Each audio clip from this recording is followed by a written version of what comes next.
صلی اللہ تعالی علیہ وسلم نے ارشاد فرمایا 3 لوگ ہیں جنہیں دیکھ کے رب مسکراتا ہے۔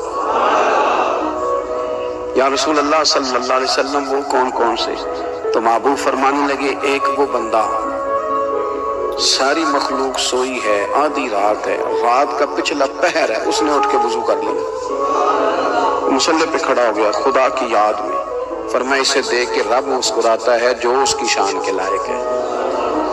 مسکراتا ہے اللہ۔ یہ تو سونے کا ٹائم تھا، یہ تو گہری نیند آنے کا وقت تھا، رات کا پچھلا پہر۔ رات پوے تے بے درداں نو نیند پیاری آوے تے درد منداں نو یاد سجن دی ستیاں بھی آن جگاوے، اور ساون کی کالی راتوں میں جب بوندا باندی ہوتی ہے وہ راتوں کو اٹھ اٹھ روتے ہیں جب خلقت ساری سوتی ہے۔ اللہ مسکراتا ہے۔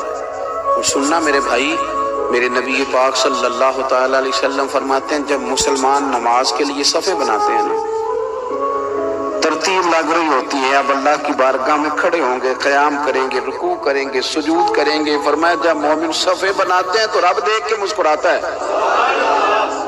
مسکراتا ہے۔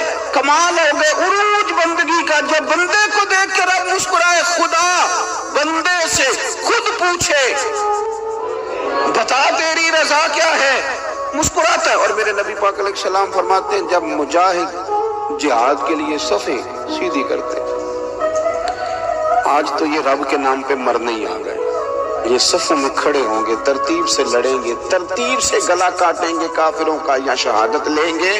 فرمایا جب جہاد کے لوگ صفیں بناتے ہیں تو رب انہیں دیکھ کے مسکراتا ہے۔ کتنے نصیبوں والا وہ بندہ ہے جسے دیکھ کے مسکرا دیا۔ او یار کبھی تیرا بیٹا تیرے سامنے مسکرائے نا چھوٹا تو تیرا دل باغ باغ ہو جاتا ہے۔ تیری ماں بیمار کسی ایک دن صحیح طرح ہنس پڑے تو طبیعت خوش ہو جاتی ہے۔ مجھے بتاؤ نا جس کا رب بھی اسے دیکھ کے ہنس پڑے، جو اس کی شان کے لائق ہے، کیا اس بندے کے نصیبیں ہیں، کیا اس کے مقدر ہیں۔ او یار رات کو توبہ کر کے سونا چاہیے ہمیں۔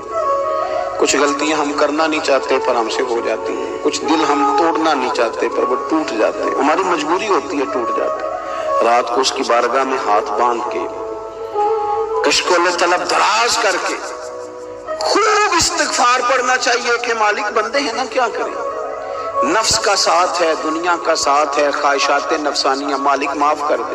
درد سے توبہ، رسم نہ ہو، کہانی نہ ہو، لفظ نہ ہو، جملے نہ ہو، اور جناب ایسے لوگوں کے بیچ بڑے ہاتھ باندھ کے اور بڑا کوئی ضرورت نہیں، آپ اکیلے اپنی چارپائی پہ بستر کے اندر منہ دے کے بھی درد سے کہیں گے نا معاف کر دے تو وہ تو مہربانی بڑھائے۔